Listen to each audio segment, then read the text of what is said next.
But if I had to do it again, I will do it again.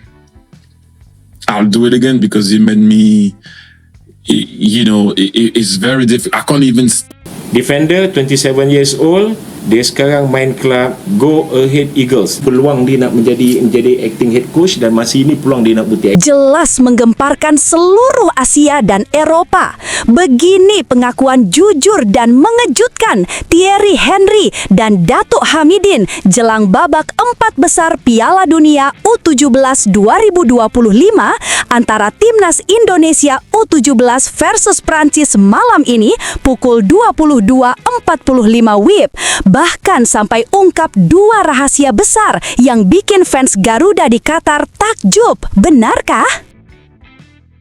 Mantap, mafia bola penghancur Timnas Indonesia menangis kejang melihat ini. Begini pernyataan super keras Tom Hai usai ada pihak yang ingin hancurkan Timnas. Wah, kira-kira siapa ya? Fans Garuda wajib tahu. Nah, ini baru super top. Giovanni Van Bronckhorst ternyata masuk kandidat utama pelatih timnas senior.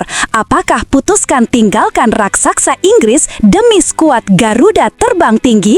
Yuk simak video ini sampai selesai ya guys. Sebelum dimulai pembahasan, mohon bantuannya untuk subscribe channel ini agar tidak ketinggalan info Timnas Indonesia.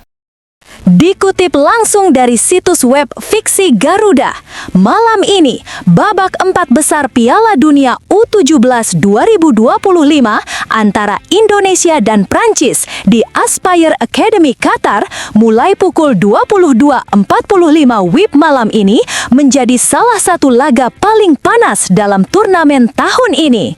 Pernyataan pelatih Prancis U17 Lionel Rouxel yang jujur dan penuh tekanan langsung menarik perhatian tokoh-tokoh sepak bola dunia, termasuk Thierry Henry dan Ketua Federasi Sepak Bola Malaysia (FAM), Datuk Haji Hamidin bin Haji Mohd Amin. Manajer legendaris Timnas Prancis U17 Thierry Henry yang dikenal dengan ketenangan dan aura juara kali ini terlihat tidak bisa menutupi kekhawatiran yang merayap di tubuh timnya. Kami berada di posisi yang sangat sulit. Jeda istirahat 1 hari lebih pendek dari Indonesia adalah perbedaan monumental di level U17, di mana pemulihan adalah kunci performa. Saya harus jujur, fisik kami jauh di bawah Indonesia. Mereka mendapat 2 hari penuh dan itu adalah keuntungan yang tidak dapat kami toleransi. Ini bukan alasan, ini fakta lapangan. Pelatih Lionel Rouxel telah bekerja keras, tetapi energi tidak dapat direkayasa. Saya melihat mata para pemain, mereka lelah, ujar Henry dengan nada yang berat. Henry kemudian secara khusus menyoroti ancaman dari 2 bintang muda Indonesia yang menjadi headline turnamen, Fadly Alberto dan Zahabi Goli. 2 pemain itu, Fadly dan Zahabi, mereka adalah predator alami. Mereka bukan hanya mencetak gol, mereka adalah pemecah pertahanan. Mereka menjebol gawang Argentina dan Italia, 2 raksasa yang pertahanannya dianggap terbaik. Pengakuan dari Lionel Rouxel bahwa dia merasa gugup dan takut adalah hal yang wajar dan jujur, tegasnya. Henry mengakui kerentanan skuadnya. Kami kehilangan 3 pemain kunci karena akumulasi kartu dan ini membuat pertahanan kami sangat rentan. Saya telah berbicara dengan 2 bek yang ditugaskan mengawal mereka dan saya memberitahu mereka jika mereka lepas, kita tamat. Itu bukan hiperbola, itu adalah realitas yang harus kami hadapi. Indonesia bukan lagi negara lemah di turnamen ini. Mereka adalah mesin kejutan yang didukung oleh momentum dan yang terpenting ribuan supporter yang akan mengubah Aspire Academy menjadi neraka yang didominasi merah putih. Jauh dari pandangan meremehkan, Thierry Henry justru menunjukkan penghormatan taktis yang mendalam kepada arsitek di balik kebangkitan Indonesia U17 Nova Arianto. Henry percaya bahwa kekalahan 3 pemain kunci Prancis akibat akumulasi kartu bukanlah kebetulan, melainkan hasil dari strategi Nova yang licik yang ia juluki sebagai permainan pikiran. Melihat kembali perjalanan mereka, Coach Nova Arianto selalu punya cara menyulitkan lawan. Ini bukan hanya tentang taktik 4-4-2 atau 4-3-3, ini tentang kesabaran dan psikologi. Kami menganalisis kartu-kartu kuning yang diterima para pemain kami. Banyak di antaranya datang dari frustrasi di menit-menit akhir babak kedua ketika Indonesia sudah unggul 1 gol dan bermain sangat defensif. Mereka memprovokasi tanpa melanggar aturan FIFA, menarik waktu, menahan bola, dan memaksa lawan kami melakukan tackle yang tidak perlu karena keputusasaan. Henry percaya bahwa kecepatan dan kebugaran superior Indonesia adalah senjata utama yang digunakan Nova untuk memenangkan perang gesekan di lini tengah. Mereka membiarkan kami mendominasi penguasaan bola, menghabiskan energi kami, dan kemudian menghukum kami dengan 2 atau 3 serangan balik mematikan. Sekarang, di babak 4 besar, dengan kondisi fisik kami yang timpang, taktik Nova akan mencapai potensi destruktif puncaknya. Jika Lionel Ruxel mencoba mencari gol cepat dengan 4-3-3 seperti yang ia rencanakan, dia harus sangat hati-hati. Itu bisa menjadi jebakan mematikan. Indonesia akan bahagia melihat kami lelah setelah 30 menit karena tekanan kami tidak membuahkan hasil. Nova Arianto adalah master permainan pikiran di turnamen ini dan kami harus mengalahkannya secara mental, bukan hanya secara fisik. Mengenai rencana Ruxel menyiapkan adu penalti, Henry mendukung langkah tersebut sebagai bentuk pragmatisme yang diperlukan. Kami harus realistis, laga ini sangat mungkin berakhir imbang dan ditentukan oleh adu penalti. Ini bukan tanda kepengecutan, tapi kehati-hatian yang mutlak. Dengan absennya 3 pemain pilar dan keunggulan istirahat Indonesia, kami tidak boleh hanya mengandalkan gol dari open play.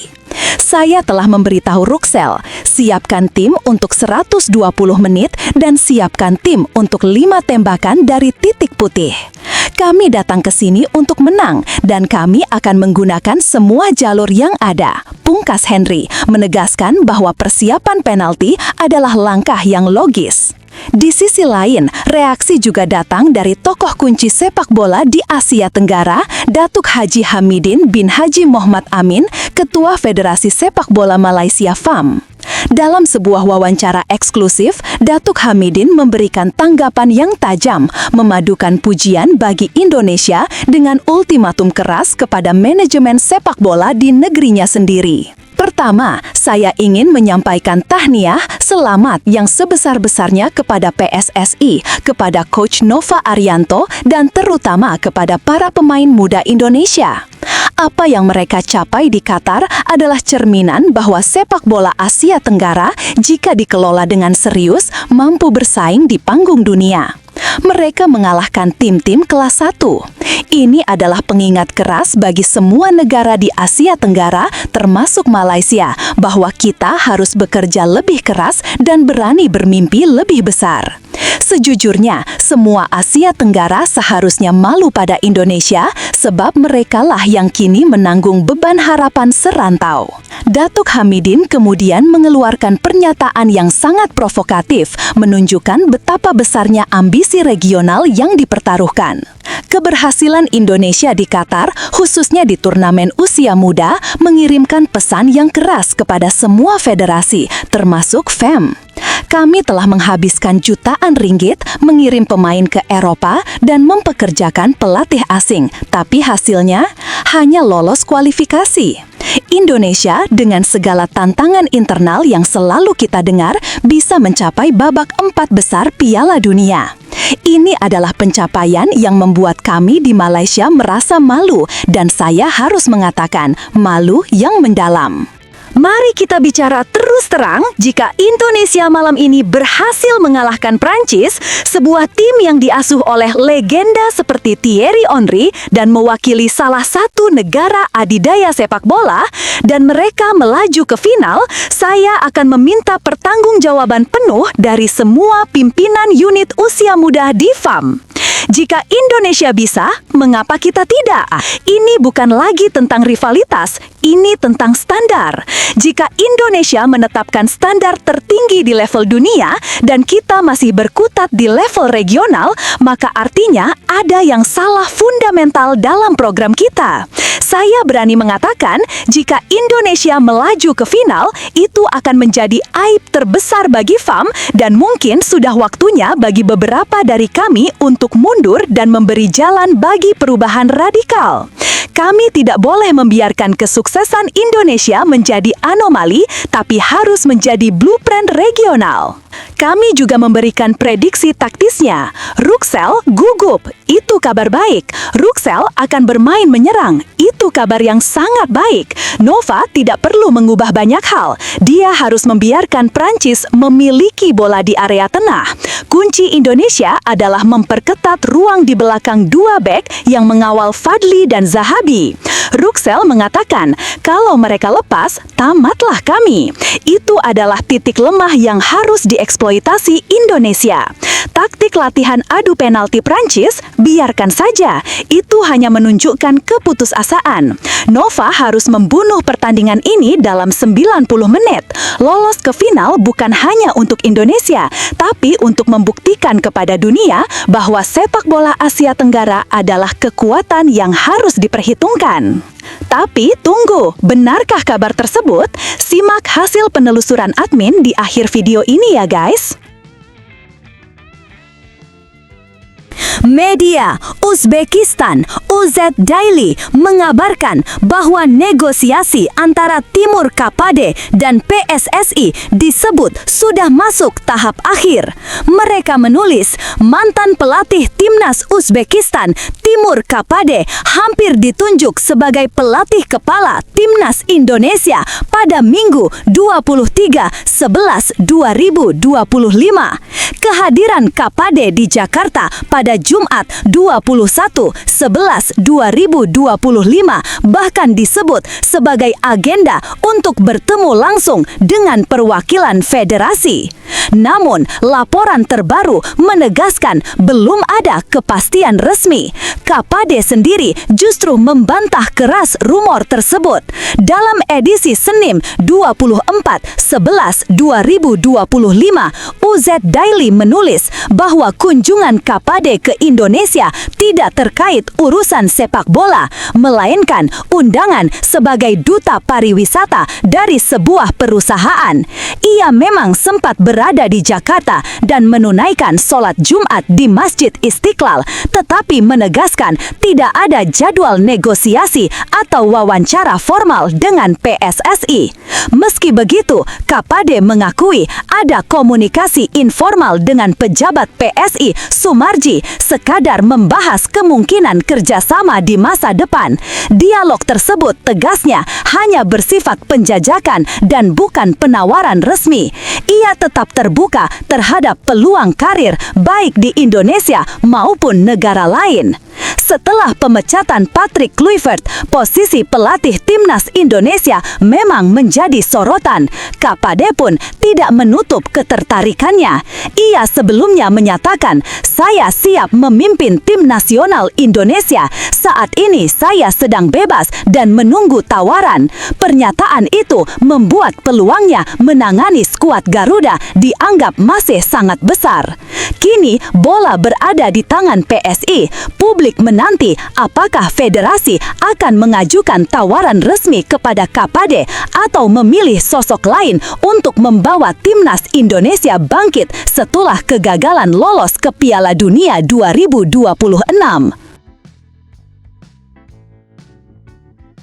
Gelandang Timnas Indonesia, Tom Hai, akhirnya buka suara soal ramainya komentar negatif yang bermunculan setelah kegagalan skuad Garuda melaju ke putaran final Piala Dunia 2026. Ia menyayangkan munculnya kegaduhan yang menurutnya justru dimanfaatkan sejumlah pihak untuk memecah konsentrasi dan keharmonisan tim. Hai menilai suara-suara yang tak berdasar tersebut tidak membantu proses pemulihan timnas. Banyak orang yang sebenarnya tidak terlibat dalam sepak bola tapi tiba-tiba merasa paling mengerti, ujar Hai dalam kanal YouTube The Hayway. Pemain Persib Bandung itu mengaku heran melihat banyak pihak yang tiba-tiba muncul ke publik dan berbicara seolah mengetahui kondisi internal tim. Menurutnya, pendapat tanpa pengetahuan dan informasi yang jelas hanya menambah kekacauan. Ada orang-orang yang entah dari mana muncul mendapatkan panggung lalu bicara tanpa dasar. Itu sesuatu yang sulit saya pahami, tegasnya.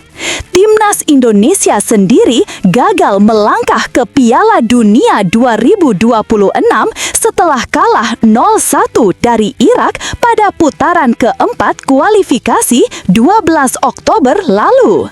Hasil tersebut membuat Indonesia menutup grup B di posisi terbawah tanpa satupun poin, sehingga mimpi tampil di panggung dunia harus kembali tertunda. Nama Giovanni Van Bronckhorst mendadak jadi perbincangan hangat di media sosial setelah disebut-sebut masuk bursa calon pelatih Timnas Indonesia. Meski PSSI belum mengonfirmasi kebenaran rumor tersebut, respons netizen langsung terbelah. Sebagian publik meragukan kemampuan pria yang kini menjadi asisten Arne Slot di Liverpool itu. Mereka menilai Van Bronckhorst belum punya pengalaman melatih Timnas Indonesia dan kurang cocok dengan gaya bermain Indonesia. Ada pula yang menginginkan pelatih dengan rekam jejak kuat di Asia, bukan dari Eropa. Namun, tak sedikit juga yang mendukung. Menurut mereka, Van Bronckhorst punya pengalaman mumpuni berkat kiprahnya bersama Feyenoord dan Rangers, serta memiliki garis keturunan Indonesia. Para pendukungnya percaya ia adalah pilihan yang lebih meyakinkan dibanding pelatih sebelumnya. Spekulasi mengenai pelatih baru muncul setelah PSSI resmi memutus kontrak Patrick Kluivert pada 16 Oktober lalu usai kegagalan Timnas Indonesia menembus Piala Dunia 2026. Federasi mengklaim telah mengantongi 5 nama calon pelatih, tetapi belum bersedia membeberkannya. Ketua BTN Sumarji menjelaskan bahwa identitas para kandidat dirahasiakan karena alasan etika profesional. Beberapa pelatih yang masuk radar masih terikat kontrak dengan klub atau timnas lain, sehingga PSSI tak bisa menyebutkan nama mereka secara terbuka. Meski demikian, rumor terus beredar. Selain Van Bronckhorst, 2 nama lain yang santer disebut menjadi kandidat pelatih Timnas Indonesia adalah Jesus Casas dan Timur Kapade. Bek naturalisasi Timnas Indonesia, Jay Itzes, kembali tampil penuh saat Sassuolo bermain imbang dramatis 2-2 melawan Pisa pada lanjutan Liga Italia 2025-2026. Duel di Stadion Mapei Selasa 25 November dini hari WIB langsung dihiasi kejutan besar hanya beberapa detik setelah kick-off. Baru 5 detik laga berjalan, Pisa mendapat penalti usai Fally Kande menjatuhkan Idrissa Toure di kotak terlarang. Wasit sempat memeriksa VAR sebelum mengesahkannya. Embalan Zola yang maju sebagai algojo dengan tenang membawa Pisa unggul 1-0 pada menit keempat. Sassuolo merespons cepat. Nemanja Matic memaksimalkan serangan balik 2 menit berselang untuk menyamakan kedudukan menjadi 1-1. Setelah itu, kedua tim saling menekan namun gagal memanfaatkan peluang yang tercipta. Gol berikutnya baru datang pada menit ke-81 lewat tembakan Henrik Meister yang berubah arah setelah mengenai Tarik Muharemovic membuat Pisa kembali unggul 2-1. Sassuolo tak menyerah dan akhirnya mencetak gol penyeimbang di menit 90+5 lewat Christian Thorstvedt memastikan laga berakhir 2-2. Meski hasilnya imbang, Jay Itzes tampil solid dengan permainan disiplin dan sejumlah intervensi penting yang menjaga lini belakang Sassuolo tetap stabil. Media Vietnam, The Tau 247, kembali menyoroti perkembangan panas pencarian pelatih baru Timnas Indonesia. Mereka bahkan membuka laporan terbarunya dengan kalimat provokatif. Terungkap pelatih baru Indonesia, pencipta keajaiban Piala Dunia, menandai besarnya perhatian terhadap sosok Timur Kapade yang tiba-tiba muncul di Jakarta. Menurut The Tau 247, kedatangan Kapade menguatkan dugaan bahwa PSSI telah menemukan sosok yang akan menggantikan Patrick Kluivert setelah kegagalan di kualifikasi Piala Dunia 2026. Media itu menyebut pelatih asal Uzbekistan tersebut disebut-sebut tengah mempersiapkan kontrak 2 tahun meski PSSI belum mengumumkan apapun secara resmi. Kapade juga mengakui bahwa ia telah berdialog dengan perwakilan federasi yang membuat spekulasi semakin tak terbendung. Sebelumnya, PSSI menyatakan sedang mempertimbangkan 5 kandidat pelatih. Namun, menurut The Tau 247, kemunculan langsung Kapade di Jakarta membuat banyak pihak yakin persaingan sudah mengerucut. Media Vietnam itu menilai Kapade sangat sesuai dengan kriteria yang ditetapkan Erick Thohir, berpengalaman di sepak bola Asia, mampu memaksimalkan pemain naturalisasi dan punya visi jangka panjang. Mereka turut menyoroti prestasi Kapade, termasuk membawa Uzbekistan lolos ke Piala Dunia 2026 dengan rekor tak terkalahkan, menjuarai Piala Asia Tengah 2025, serta mengantar Uzbekistan U23 ke Olimpiade Paris 2024. Dalam laporan tersebut, The Tau 247 juga membahas gaya bermain Kapade yang dinilai menyerupai pendekatan Shin Tae-yong dalam hal keberanian memakai pemain muda dan penggunaan 3 back. Namun, ada perbedaan mencolok. Kapade lebih agresif dengan pressing tinggi, transisi cepat, dan serangan proaktif. Di bawah kepemimpinannya, Uzbekistan mencetak 13 gol, kebobolan 5, dan tidak pernah kalah selama 256 hari masa kerjanya. Meski Kapade juga dikaitkan dengan beberapa proyek sepak bola di Asia Tengah, langkahnya datang ke Indonesia dianggap sebagai sinyal bahwa prioritasnya kini mengarah kuat ke Timnas Indonesia. The Tau 247 menutup laporan dengan prediksi bahwa PSSI akan mengumumkan pelatih baru dalam waktu dekat. Mereka juga menilai tekanan besar kini mengarah ke Erick Thohir dan Sumarji, khususnya setelah kegagalan di kualifikasi Piala Dunia 2026 dan kontroversi pemecatan Patrick Kluivert. Setelah ditelusuri oleh admin, berita pertama tadi hanya karangan ya guys. Tujuannya untuk edukasi penonton karena mulai marak berita karangan yang menyebar di YouTube. Penulis juga sudah memperingatkan agar hati-hati sebelum menyebarkan video ke kawan dan teman.